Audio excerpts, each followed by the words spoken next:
முன்னாள் அமைச்சர் கைரி ஜமாலுடன் மீண்டும் அம்னோவில் சேர ஆர்வம் தெரிவித்துள்ளதாக தெரிவிக்கப்பட்டுள்ளது. அம்னோ தலைவர் அமாட் ஜாகித் ஹமீடி கட்சியில் இருந்து நீக்கப்பட்ட அல்லது இடைநீக்கம் செய்யப்பட்ட முன்னாள் உறுப்பினர்களுக்கு மீண்டும் சேர்வதற்கு வாய்ப்பு வழங்கப்படலாம் என்று அறிவித்ததை தொடர்ந்து அவர் இந்த கருத்தை வெளியிட்டுள்ளார். தனது போட்காஸ்ட் நிகழ்ச்சியில் பேசிய கைரி ஜமாலுடன் இது ஒரு நல்ல முன்னேற்றமாகவும் தமக்கு ஒரு நல்ல வாய்ப்பாகவும் தெரிகிறது என்றும் கட்சியில் மீண்டும் சேர்வதற்கு விண்ணப்ப கடிதத்தை தயாரிக்க தொடங்கலாம் என்றும் அவர் தெரிவித்துள்ளார். 3 முறை இரம்பாவ் நாடாளுமன்ற உறுப்பினராக இருந்த கைரி ஜமாலுடன் 15வது பொதுத் தேர்தலில் கட்சி ஒழுங்கு விதிகளை மீறியதாக கூறி 2023 ஆண்டு ஜனவரி மாதம் அம்னோவில் இருந்து நீக்கப்பட்டார். அந்த தேர்தலில் அவர் சுங்கைபுலோ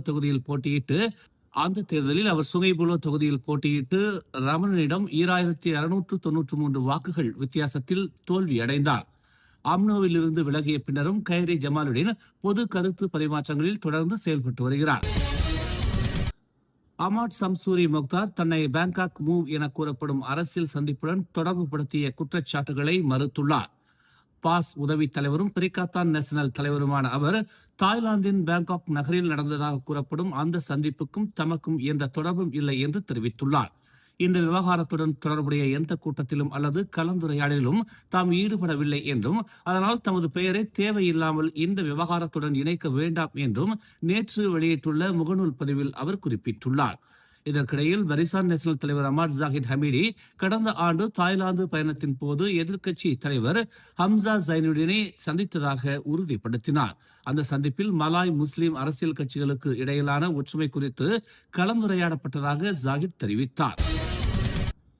ஈப்போவில் பலத்த காற்று மற்றும் கனமழையால் மரங்கள் விழுந்து 3 கார்கள் சேதமடைந்த சம்பவத்தில் 6 பேர் அதிர்ஷ்டவசமாக உயிர் தப்பினர். தமான் பெஷாத்து பகுதியில் நேற்று இச்சம்பவம் நிகழ்ந்ததாக பேரா தீயணைப்பு மற்றும் மீட்புத்துறை தெரிவித்துள்ளது. மரங்கள் புரோட்டான் சாகா, புரோட்டான் பெர்சோனா மற்றும் வாக்ஸ்வாகன் ஆகிய 3 கார்களை நசுக்கியதாக கூறப்படுகிறது. புரோட்டான் பெர்சோனா காரில் 20 வயதுகளில் உள்ள 4 பெண்கள் பயணம் செய்திருந்தனர். மற்ற 2 கார்களின் டிரைவர்கள் 50 வயதுகளில் உள்ள ஆடவர்கள் என்று அதிகாரிகள் தெரிவித்தனர்.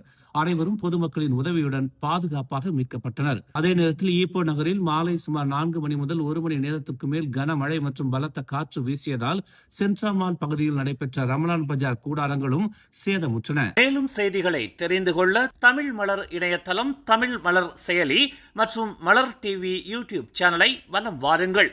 எங்களோடு இணைந்திருக்க மலர் டிவியை பதிவு செய்து கொள்ளுங்கள். உறவுகள் மகிழ்ந்திட விருப்பம் மற்றும் பகிர்வு சேவையை சொடுக்கிடுங்கள்.